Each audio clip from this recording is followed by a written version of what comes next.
Hi folks, the Filipino P here, and look who's back, Mr. JR Coca from the JRC Visa Consultancy. JR, welcome back to my channel. How are you doing? I'm good, thank you. How are you? I'm great. So you've been busy with the expansion of your empire? Yes, we are. Okay, so JR is the guide if you need your visa extensions or your retirement visa here in the Philippines. So folks, today we're going to be talking about the tourist visa and your extension. So basically before, this is old news and I know you guys might have heard this. So basically before, foreigners coming from Western countries, including in the 408, the EO 408 countries, they can stay here up to 36 months, right? 3 Correct. years. Yes. So when they arrive here in the Philippines, initially they'll get 29 days. 30 days. Oh, 30 days. Visa upon arrival. Mm-hmm. And then they can extend their visa for a month Yes. for the first time. For the first extension, correct. The second time is for 1 month or 2 months. And 6 months before. And 6 months before. Okay, now, you mentioned the 6 months extension. What happened to it? It was temporarily suspended. I'm so sorry, guys. However, the Bureau of Immigration is taking a look at it, and I'm sure that they're doing something to really improve the system right now. Are you really sure? Yes. Okay. Actually, Why? one of the things that the Bureau of Immigration have been improving up to some extent is doing the online extension. Online extension. Yes. So, the foreigners can do it themselves. Yes. by- There's still glitches along the way. However, they're enhancing it from time to time. Okay, at least they can still, the foreigners here from the Western countries, they can still stay up to 36 months. Yes, that's the best part. Okay, but the problem is they cannot utilize the 6 months extension, which is a lot easier if they're really, wanting to stay here for Exactly. long. Mhm. Okay, so meaning they have to go to the Bureau of Immigration, what, every Every 2 months. 2 months? Yeah. That's why we're here. That's why you're here, to help them out. Okay, so if they don't want any headaches to dealing with the Bureau of Immigration, all they have to do is call you. Yeah. Okay. So yeah, I'm so sorry, guys. The 6 month extension is no longer available as of the moment, but it's not revoked, right? Yeah. It's not permanently taken out. Okay, so it's just temporarily on hold. Because I heard that you can get that in Manila, isn't it? No. No? No. Okay. All right, so JR, let's talk about the exit clearance. What is it? Okay. Exit clearance is actually a requirement from the Bureau of Immigration for those who have stayed here in the Philippines on tourist for more than 6 months.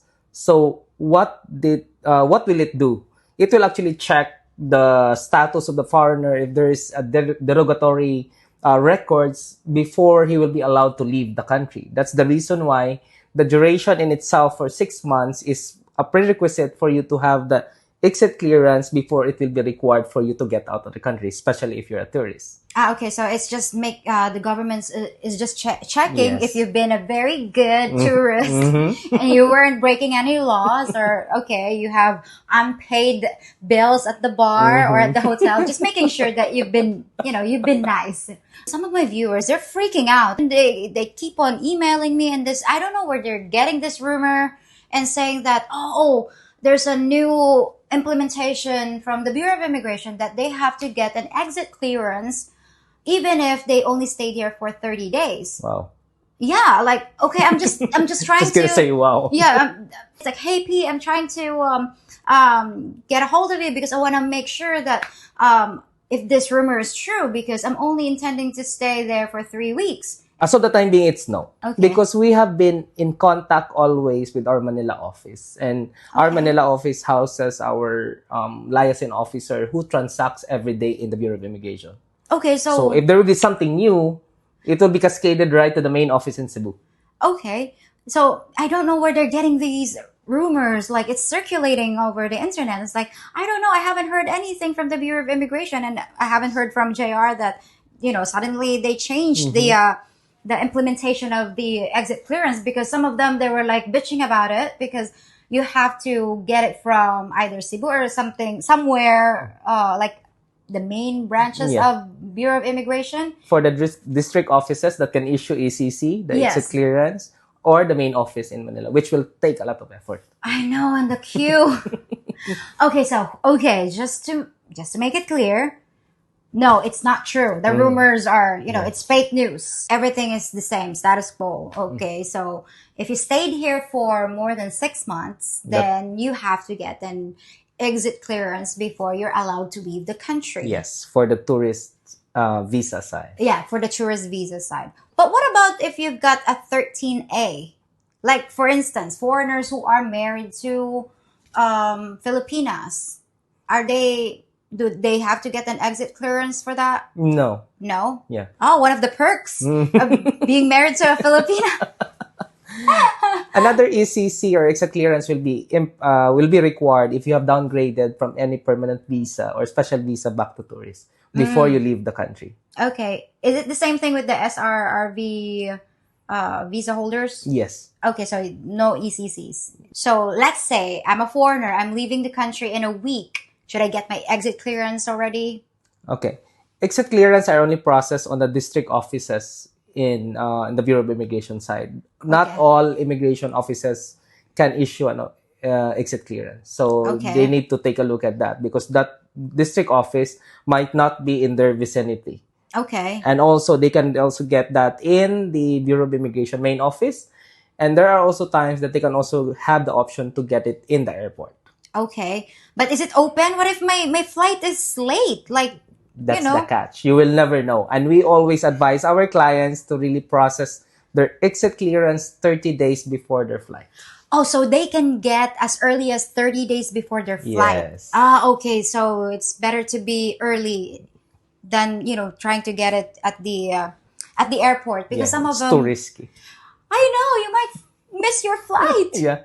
Okay. Now let's talk about the citizenship. A lot of my new subscribers, they're thinking, oh, I want to be a citizen of the Philippines. How do I get to be a dual citizen? Is it always available for foreigners to be a Filipino citizen? On the context of naturalizing a foreigner in the Philippines, the government has not opened that because we have enough people per se in the Philippines. You said enough? I have plenty of... Or more than enough. Imagine we are 118 million and this size, and the US is 300 plus and way bigger than the Philippines. So yeah, no wonder when I was walking at the mall in the US, it felt like it's a ghost town. It's like, where are the people? But here it's like we're used to seeing a lot of people. So it's not always available. Yes, for foreigners to be a Filipino citizen via naturalization. Yes. Okay. What about dual citizenship though? Let's say, like for instance, I'm a Filipina. If I married an American, I have the option to be a dual citizen, right? I can be an American citizen and keep my Philippine passport. Okay. Can they do the same thing? If you're talking about the foreigner, it's not available as of the time being. No, but they can have the permanent residency. Yes, they can. Okay, the 13A visa. So they cannot just marry a Filipina and become dual citizen of the Philippines? No, okay. Naturalizing a foreigner here will go through the Congress. Okay. So they have to vote. You have to be that special. Yes. They have to be that special. And you have to add value to the country so that they'll sign the Congress. They'll consider your citizenship. It's not always available and they have to renounce their citizenship. And I don't think they would do that, especially for someone coming from a Western country. So good thing I'm already a Filipina by blood because the government would really hate me, the things that I'm telling you guys. I love my country. But for us to progress, we have to acknowledge the problem. I don't understand. I think it's us. It's the people. Something about the Filipino culture. I'm not saying all, but recently I released a video about, the sad truth about poverty in the Philippines. The comments from the Filipinos, they're saying, oh, why are you so negative? We won't be rich if we're talking about that. Like, No, duh, but we have to acknowledge that there is a problem. So what's wrong with that? They're demonizing me because I'm too negative.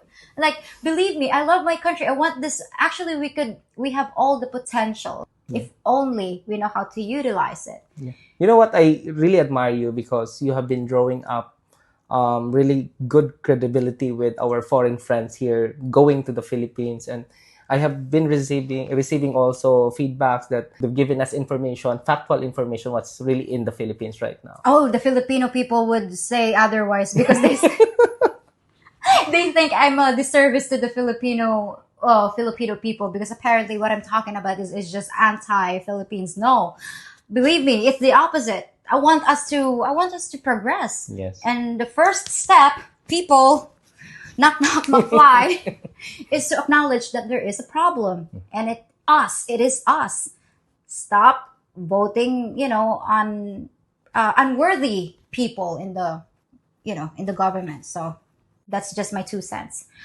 Anyway, let's talk about common misconceptions and mistakes of foreigners when they're here in the Philippines because we want to save their arses. We know actually we have a cultural differences along the way. Western from Filipino is too different. Yeah, tell me about it. It's like night and day. Yeah, night and day. Yeah, so yeah. most of you heard that being rude and disrespectful to the immigration officer on your departure might lead you into a not so good situation.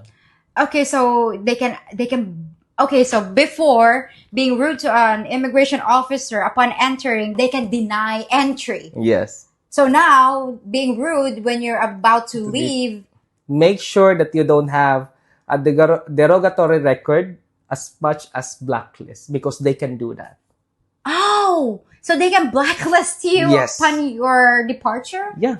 Oh, why? I mean, how? I mean, unless the foreigner is not coming back, then good for him. But what if he wants to come back? And That's the catch. Because as simple as you being tagged as unwanted, undesirable, because you're acting rude and dishonest to immigration officer, be careful.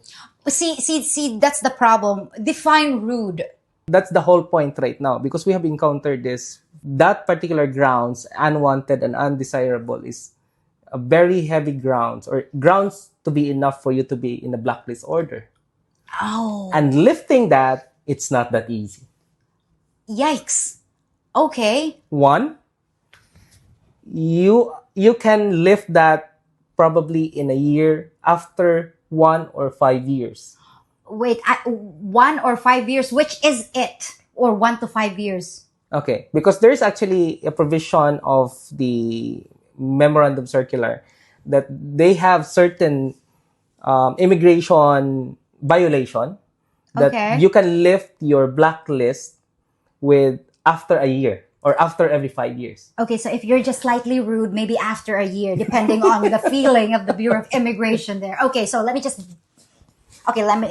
get this straight. Okay, there's foreigners about to leave the country. Correct. And he's rude towards the Bureau of Immigration officer. Yes.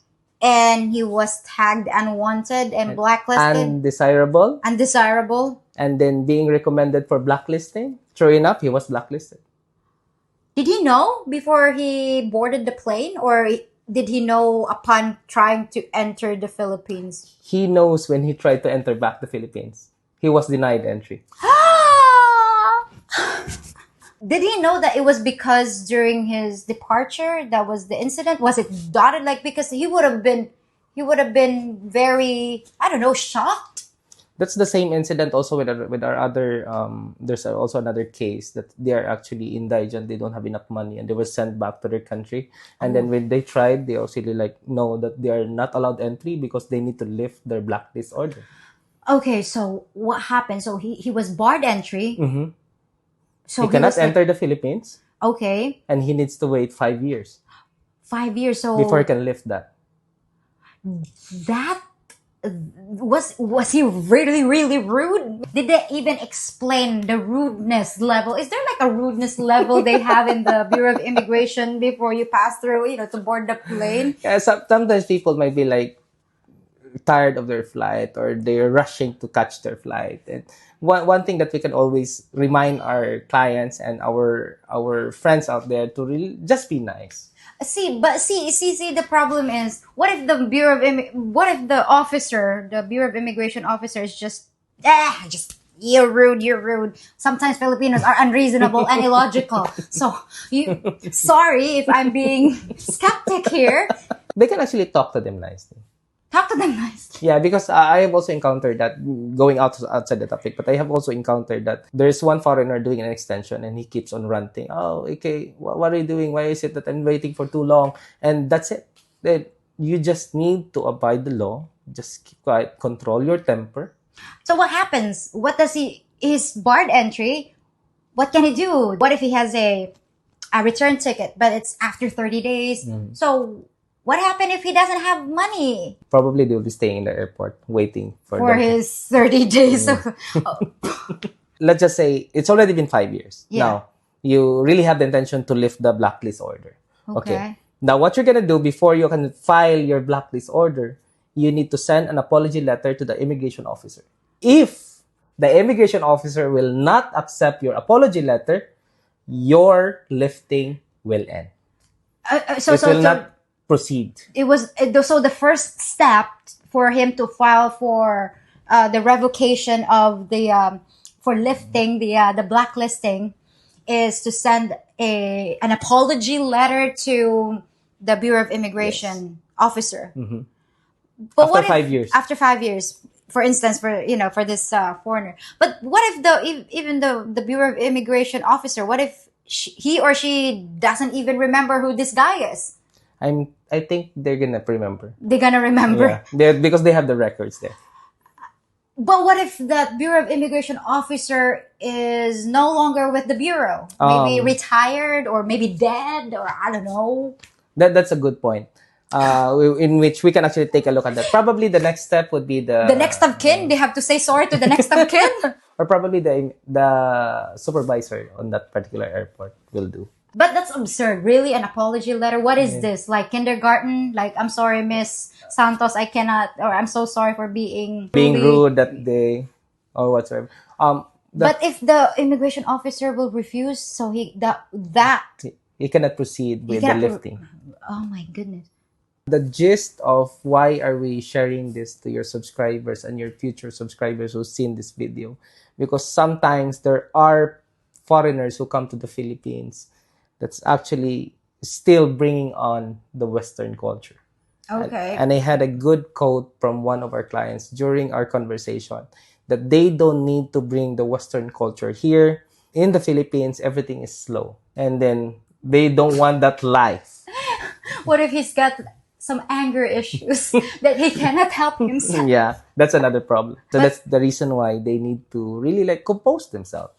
Okay. But see, some of them are really defiant. If they think they're right, they're right. So meaning to say, if you're barred entry, they have to leave the country, with the next flight, if they could, because, because you don't want to be staying at the airport, obviously.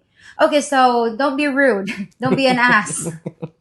Don't be a douche as much as possible, but okay. We have encountered that the foreigner has a case before. A case? Yeah. It's here or outside the country? In the Philippines. Oh. And I think between a year after, he was going in and out of the Philippines, no problem at all, because the case was already dismissed.